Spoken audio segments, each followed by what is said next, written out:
Bonjour, voici une capsule portant sur la résolution d'équations simples à une variable. Donc, dans cette capsule, nous regarderons 4 différents exemples. Donc, lorsqu'on cherche à résoudre une équation, ce que l'on veut en réalité, c'est trouver la valeur pour laquelle notre inconnu fait en sorte que l'égalité est vraie.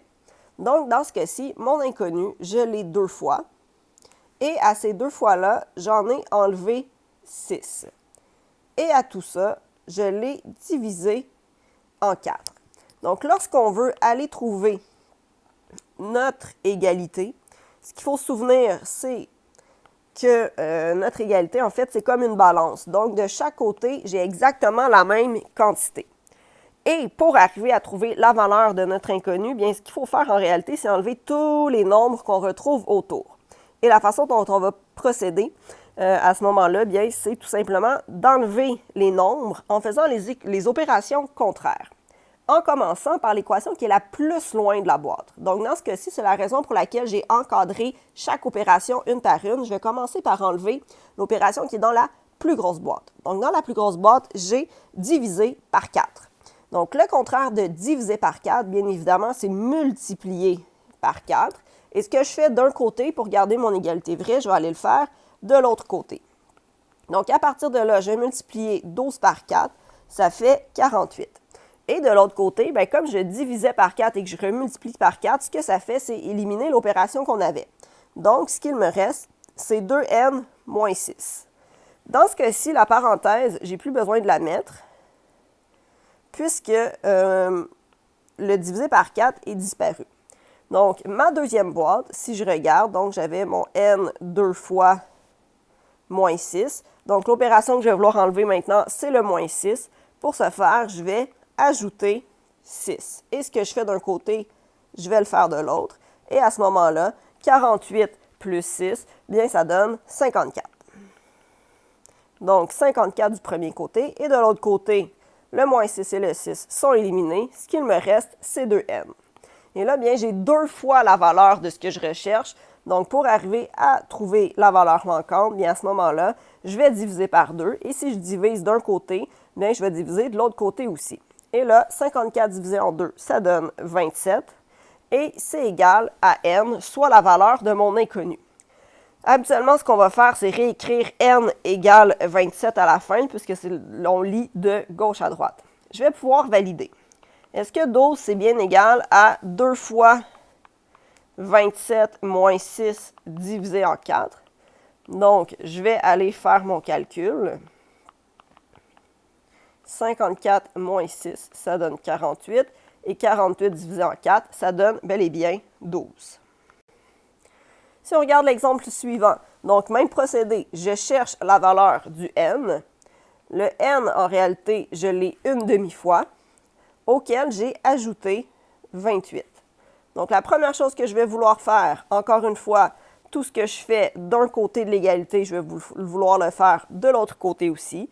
Donc, si j'ai plus 28 unités du côté de mon inconnu, je vais vouloir les enlever. Donc, à ce moment-là, je vais enlever 28 et si j'enlève d'un côté, je vais l'enlever de l'autre.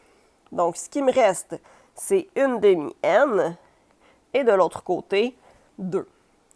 Donc, j'ai une demi-n. Bien, une demi-n, si je veux avoir n au complet, ce que je vais faire, c'est diviser par une demi. Et si je divise par une demi d'un côté, à ce moment-là, je vais diviser par une demi de l'autre. Et 2 entiers divisé en une demi, ça donne 4. Donc, dans ma validation, est-ce que une demi fois 4 plus 28 égale 30? Bien, une demi fois 4, ça donne 2. Et 2 plus 28, ça donne bel et bien 30. Donc, la valeur de l'inconnu ici est 4. De la même façon, donc, j'ai mon inconnu que je prends moins 6 fois, auquel j'ai ajouté 1.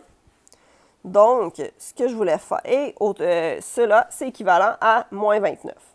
Donc, même chose, je vais commencer par enlever l'opération qui est la plus éloignée, qui est plus 1. Donc, pour enlever une unité, je vais enlever 1 d'un côté, et si j'enlève d'un côté, j'enlève des 2. Donc, du premier côté, il va me rester moins 6n. Et de l'autre côté, si je fais moins 29 moins 1, à ce moment-là, j'obtiens moins 30. Et le moins 6n, donc le moins 6 multiplie le n. Je vais donc diviser par moins 6 de chacun des côtés. Et ça va me permettre de trouver la valeur de n, qui dans ce cas-ci est 5. Donc, est-ce que moins 6 fois 5 plus 1 égale 29? Dans ce cas-ci, on a encore une fois trouvé la bonne réponse, puisque moins 30 plus 1 égale 29.